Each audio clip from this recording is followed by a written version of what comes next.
Agustín Laje con Eduardo Feynman te cuentan sobre el video oficial de la Casa Rosada conmemorando un nuevo 24 de marzo. Hablando obviamente sobre otro punto de vista de lo que ocurrió en la década de los 70 en torno a la dictadura militar que azotó a todos los argentinos. Dándonos un punto de vista bastante interesante, sabiendo de que no hubo 76 sin un 75, sin un 74 y de que como toda la clase política de ese momento se quiso lavar las manos. Si no tuviste tiempo de verlo, si te puedes hacer un mínimo tiempo para ver el video que dura 20 minutitos y es interesante, te lo digo, porque yo pensé que me iba a aburrir, sinceramente. Me comí los 20 minutos como si nada. Interesantísimo. Y qué mejor que te lo expliquen o te lo explique un gran intelectual como lo es Agustín Laje. Mamita mía, el kirchnerismo que defiende la libertad de prensa, etcétera, te querían censurar el video de la Casa Rosada. Mamita mía, se autocontradicen en absolutamente todo. Me parece que los fachos terminan siendo otros, me parece. Te dejo con la palabra de Agustín Laje con Eduardo Feynman. Gente que vivió y que protagonizó la época, y escribí un libro en el año 2011, Los mitos setentistas, o sea que el tema yo ya lo tenía bastante trabajado y ellos querían poner, a diferencia del año pasado, que pusieron testimonios de gente que vivió la época, ahora querían completar la historia. El año pasado fue el Tata Joffre. Por ejemplo, el Tata Joffre y también algunas víctimas y también exguerrilleros y demás. Este año la idea era completar la historia para las generaciones que no vivimos la época y que fuimos bombardeadas por el kirchnerismo, que se montó sobre un relato mentiroso sobre los años 70, un relato totalmente distorsionado que nos llegó a nosotros, a los que no vivimos los años 70. Entonces el espíritu del video fue ese. Usted sabe que, bueno, usted hablaba de batalla cultural, ¿no? De que había que dar una batalla cultural, etcétera, etcétera. El kirchnerismo dijo que en realidad ese video fue una provocación. Me gustaría su opinión sobre eso. Bueno, es una provocación para el kirchnerismo porque el kirchnerismo depende de la distorsión del pasado y este video lo que viene a hacer es dar datos que la mayoría de la gente no conocía. Por ejemplo, que hubo organizaciones terroristas y guerrilleras, que esas organizaciones entre 1969 y 1979 cometieron 21.644 atentados según el fallo del juicio a las juntas militares. Es decir, no estoy citando nada que no sea oficial, que no remita a la justicia.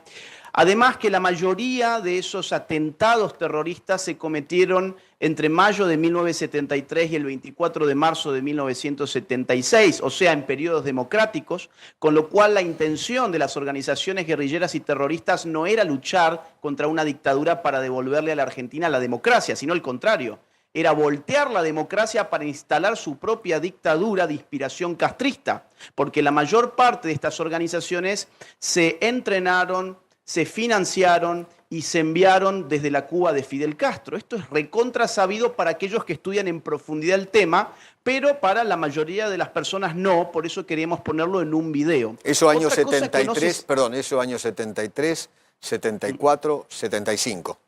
Exacto. Gobierno democrático de Isabel Martínez de Perón, de Cámpora, Perón, Isabelita. Exactamente. Además, otro dato muy interesante que la gente habitualmente no sabe, es que la CONADEP, o sea, la comisión que investigó los crímenes de la represión ilegal, encontró que 1.169 desaparecidos corresponden al periodo anterior al 24 de marzo del 76. Con lo cual, la horrorosa técnica de la desaparición forzada de personas fue diseñada en un gobierno democrático de signo peronista, al cual le corresponden más de 1.100 desaparecidos, de los cuales jamás se ha hablado, porque no cerraba para el relato. Y esa técnica se intensificó después del 24 de marzo del 76, Agustín, pero se creó anteriormente. Agustín, cuando usted habla en el relato, ¿no? Otro de las críticas que a usted se le hace es, ¿por qué en la memoria completa, usted en el documental, no habla nunca de las atrocidades de la junta militar o de los gobiernos de la dictadura genocida? Mire, Eduardo, en el video se mencionan los horrores de las técnicas de la represión ilegal, las desapariciones, las torturas, las ejecuciones. Esto es algo que se menciona durante el video. Ahora, el espíritu del video no era repetir lo que se viene diciendo hace 4 décadas, hace 2 décadas, sino que era completar lo que se le ha dicho a las nuevas generaciones, sobre todo de los años 70. Pero tampoco era nuestra intención dar a entender que queríamos reivindicar ni al proceso militar, ni el golpe de Estado, ni la represión ilegal. Por eso es que nos cuidamos de decir varias veces que la violencia de la represión ilegal es injustificable y que consistió en torturas, desapariciones, ejecuciones. Lo que no se bancan, robos de bebés, Eduardo, secuestros, torturas, ¿no? Por supuesto. Todo es eso, que de eso, aberraciones, ¿no? de eso, el 99,9% de los argentinos ya está noticiado, porque fue de lo que se habló en los últimos 20 años en la Argentina. De lo que no se habló y que no justifica lo otro, simplemente viene a completar la historia, es de las cuestiones que mencionamos en el video. Por eso a mí me llama la atención cuando dicen, ese video tuvo falta de sensibilidad, escuché, por ejemplo. Exactamente. Al contrario, hablamos de desaparecidos de los cuales nunca se habla porque son responsabilidad de la clase política argentina. Hablamos de víctimas de la guerrilla y de las organizaciones terroristas de las cuales jamás se ha hablado ni se ha reparado. Además, les ha molestado muchísimo la cuestión de los 30.000 desaparecidos que se instaló en la Argentina como dogma, y la realidad es que este es un punto muy importante porque pareciera que 8.961 desaparecidos, que fue a lo que arribó la CONADEP y que salió publicado en el Nunca Más, o 7.300 desaparecidos, que son los últimos datos tras la última depuración que se hizo del año 2015, pareciera que estos números no son suficientes para ilustrar la magnitud del horror. ¿Por qué tenemos que apegarnos a una cifra que sabemos mentirosa en la medida en que no tiene ningún documento que lo respalde, ninguna lista? Pero como es un dogma, nos han empujado a creer que si no repetíamos 30.000 desaparecidos, entonces era porque seguramente apoyábamos a la dictadura de Videla. Negacionista. Y eso no es cierto. Negacionista.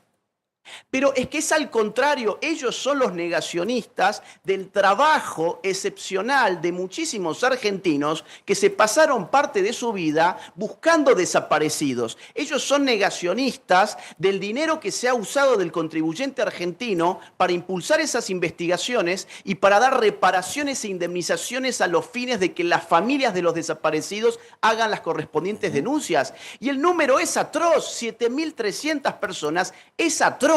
Pero esta gente opera con esto como si fuese un dogma, Eduardo. Es decir, si uno no repite el dogma, entonces se convierte en un hereje, se convierte en la representación del mal. Y en realidad aquí hay que decir la verdad completa, y ese fue el espíritu de ese video. Según su hipótesis, ¿no? ¿Hubo guerra, sí o no? Hubo un conflicto armado interno que se caracterizó en su momento y por la justicia argentina en el año 85 como guerra revolucionaria. Es un conflicto armado de baja intensidad, de carácter interno y asimétrico. Yo, vi también algunos periodistas diciendo que prácticamente habían llevado un youtuber a que hiciera este video en la medida en que yo tengo un canal de YouTube. Bueno, si ellos hubiesen buscado un poquito mi hoja de vida, por lo menos, sabrían que yo estudié contraterrorismo en los Estados Unidos, por ejemplo. O sea, digamos, de estas materias conozco un poco. Tuve una beca de Washington para estudiar en el año 2010 en la Universidad Nacional de Defensa de los Estados Unidos contraterrorismo, y esto técnicamente se caracteriza como un conflicto armado de baja intensidad de carácter asimétrico, que en su momento se denominó guerra revolucionaria. ¿Era una guerra de guerrillas? La técnica se llama guerra de guerrillas, fue inspirada en algún sentido por los manuales del Che Guevara, que tenían una idea absurda, y era que con la sola voluntad del foco guerrillero se podía lograr una revolución. Muy distinto de lo que planteaba Lenin, por ejemplo, en la Revolución Rusa, y es que una revolución puede acontecer cuando convergen condiciones objetivas y condiciones subjetivas. O sea, una crisis económica de magnitud, si es acompañada por una guerra de guerrillas, puede generar una revolución. Pero el Che Guevara pensaba que sin una crisis estructural podía haber una revolución, y muchos guerrilleros siguieron esos planes. Cuando dicen que la guerra era asimétrica, Porque Sí. una cosa es el Estado y otra cosa es una banda de delincuentes, ¿no? Así lo tenían. Jóvenes idealistas lo llamaban otros, ¿no? ¿Usted qué dice? Bueno, efectivamente, se llama asimétrica porque de un lado se tiene un aparato profesional militar y del otro lado se tienen aparatos irregulares, pero que sí son militares, no son simplemente bandas de delincuentes, son aparatos militares. En el juicio de las juntas se mostró que las organizaciones guerrilleras en Argentina tenían 25.000 integrantes, de los cuales 15.000 eran combatientes. El poder de fuego en la Argentina de las guerrillas fue impresionante, fue del poder de fuego de las guerrillas más importantes de toda la región, quizás solo superadas por Sendero Luminoso en Perú o por las FARC en Colombia, pero fue de lo más cruento que hubo en toda América. Es asimétrica, vuelvo al punto, porque, insisto, de un lado hay un ejército que responde a un Estado nacional y del otro lado hay organizaciones terroristas que, sin embargo, tenían conexiones con otros estados, con Cuba, con la Unión Soviética, en algunos casos y en otras guerrillas con incluso la China de Mao Zedong, por ejemplo, en el caso peruano. Así que, bueno, ese es más o menos el panorama que se inscribe aparte en la lógica de la Guerra Fría. Es decir, acá hay que entender que Estados Unidos y la Unión Soviética no se enfrentaban directamente, pero lo hacían Estados Unidos a través de las Fuerzas Armadas de los países del tercer mundo y la Unión Soviética a través de estos aparatos militares irregulares. Agustín, me gustaría que escuche lo que dijo ayer Estela de Carlotto. Dijo lo siguiente. Estamos muy mal, muy mal, muy mal. La represión, el vandalismo, hay muchos ya niños con revólveres matando gente. Yo creo que estamos en una etapa muy, muy dura y muy difícil y que yo no soy la especialista en esto, pero que tenemos que cambiarla rápidamente. ¿Cómo? No sé. Pero si un hombre ha hecho y todo lo que ha hecho está escrito y dicho que es el presidente tendría que estar en la cárcel. ¿Su opinión? Que Estela de Carlotto es una activista por la violación de los derechos humanos. Estela de Carlotto está a favor de los violadores de los derechos humanos en el año 2025, no en la década del 70. Ella defiende al chavismo, ella defiende a Nicolás Maduro, ella se puso siempre del lado de Fidel Castro, de Raúl Castro. Estamos hablando de dictaduras sanguinarias que asesinaron, desaparecieron, torturaron, exiliaron a miles de personas y que han tenido el apoyo de esta señora que en Argentina nos vende defensa de los derechos humanos. ¿Vos sabías, por ejemplo, que Estela de Carlotto jamás se reunió con las damas de blanco en Cuba, que vienen a representar lo que las madres de Plaza de Mayo hicieron en su momento en la dictadura argentina? Tanto las madres como las abuelas, cuando iban a Cuba, eran recibidas por Fidel Castro con todos los lujos y todos los honores. Y cuando las damas de blanco que peleaban por sus hijos, por sus esposos, les pedían una reunión, sencillamente no se las daban. En realidad no son militantes de los derechos humanos, son militantes del socialismo revolucionario que intentó tomar el poder por la fuerza